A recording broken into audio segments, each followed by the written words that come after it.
Halo, Zakir El Makmur di sini.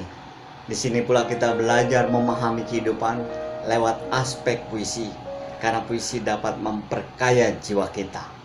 Sekurang-kurangnya memahami kehidupan lewat puisi, kehidupan kita bisa menjadi halus, santun, tidak pongah, dan tidak brutal. Dalam memahami aspek kehidupan ini, kita masuki lewat puisi yang saya bacakan ini berjudul Antara Senyuman dan Kecantikan. Antara senyuman dan kecantikanmu, dia berpihak kepada senyumanmu. Telah dikau jadikan dia begitu gagah, dihadapinya masalah besar tanpa resah. Ketika gundah, ingat senyummu mereka. Diinginkan pula jiwamu membenarkan, menutup masa lalu dengan harapan. Buka lembaran baru penuh keikhlasan, hingga ada kebahagiaan di masa depan. Tidak ada lagi langkah kebimbangan. Yang tersedia adalah denyut kesuksesan. Sekalipun denyutnya pelan, telah diraih. Keajaiban senyummu membalut perih. Puisi itu mengisyaratkan kita untuk berpihak pada senyuman. Berpihak artinya mengikut atau memilih. Sikap ini kentara sekali di masa era pemilihan umum, sehingga ajakan-ajakan untuk berpihak, untuk memilih, jangan golput, jangan itu, jangan ini, demikian membahana. Sesungguhnya dalam hidup ini pun kita memang harus berpihak, yang selalu dianjurkan oleh orang-orang bijaksana agar kita berpihak pada keadilan, kebenaran, kejujuran, dan seterusnya.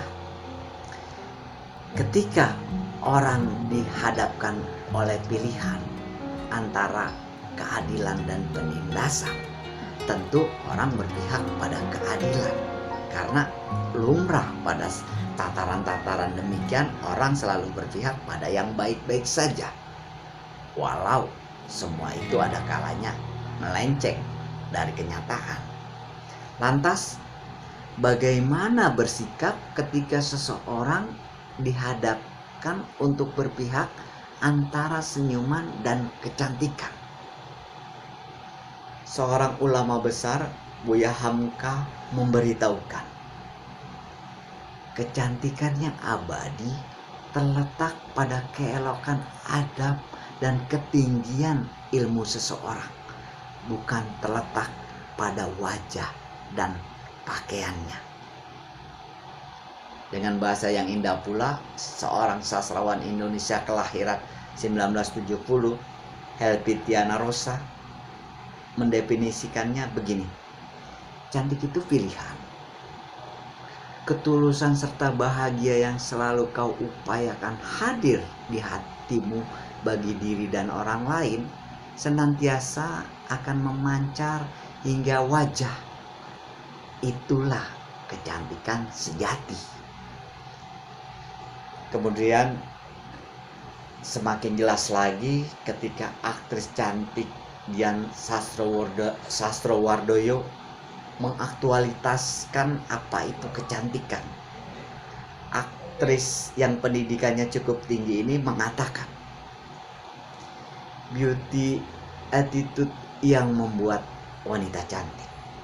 Karena kecantikan tidak dalam satu sisi, tidak hanya fisik yang dilihat, lebih cantik kalau punya attitude, lebih kena di hati, lebih ada andil positifnya.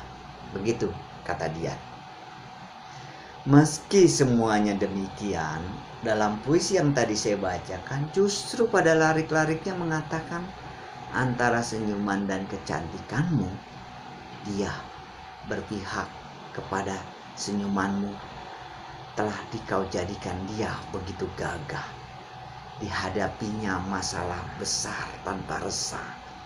Ketika gundah ingat senyummu merekah. Kecantikan secara fisik ada batasnya, ada waktu berakhirnya. Karena secantik-cantiknya seorang wanita, tentulah itu sampai usia tertentu saja. Inilah mengapa nenek-nenek seusia 70 tahun sudah tidak cantik lagi. Walau 3 dasawarsa sebelumnya dia terbilang cantik. Dia telah berdaya upaya untuk mempertahankan kecantikannya dengan melakukan kegiatan, ada yang operasi plastik, ada yang melakukan secara alami seperti membiasakan diri mencuci wajah sebelum tidur, selalu menggunakan pelembab, tidak pula berlebihan dalam menggunakan produk kecantikan, lalu menciptakan diet yang sehat, serta punya budaya tidur yang cukup. Beda dengan senyuman. Nenek-nenek usia 70 tahun sekalipun bila tersenyum tetap terlihat cantik. Karena senyuman tidak mengenal batas usia. Senyuman lebih bersifat kekayaan jiwa. Dengan mempunyai kekayaan jiwa seperti inilah, punya kemampuan dihadapinya masalah besar tanpa resah. Ketika gundah, ingat senyummu yang merekah. Seorang wanita tersenyum pada kekasihnya, tentulah si kekasih itu dapat sanjungan tulus, merasa lelaki paling gagah di dunia ini. Seorang anak tersenyum pada ayahnya, tentulah sang ayah merasa gagah walau si ayah kurus krempeng. Sekalipun seorang nenek keriput, ia tetap tersenyum untuk cucu-cucunya. Tentulah cucu-cucunya itu merasa gagah walau tahu pipi neneknya banyak keriput. Itulah mengapa penyair dari Prancis abad 17, Francois René Catroulem, jauh-jauh hari memberitahukan bahwa tanpa senyuman wanita, pria akan menjadi kasar dan akan mengabaikan rahmat dari cinta. Tercurahnya rahmat dari cinta, tercurahnya pula senyum. Sehingga seperti dikatakan puisi yang di awal saya bacakan, tersebutkan tidak ada lagi langkah kebimbangan. Yang tersedia adalah denyut kesuksesan. Sekalipun denyutnya pelan, telah diraih, keajaiban senyummu membalut perih. Dengan begitu, filosofis perenungan pula untuk kita semua.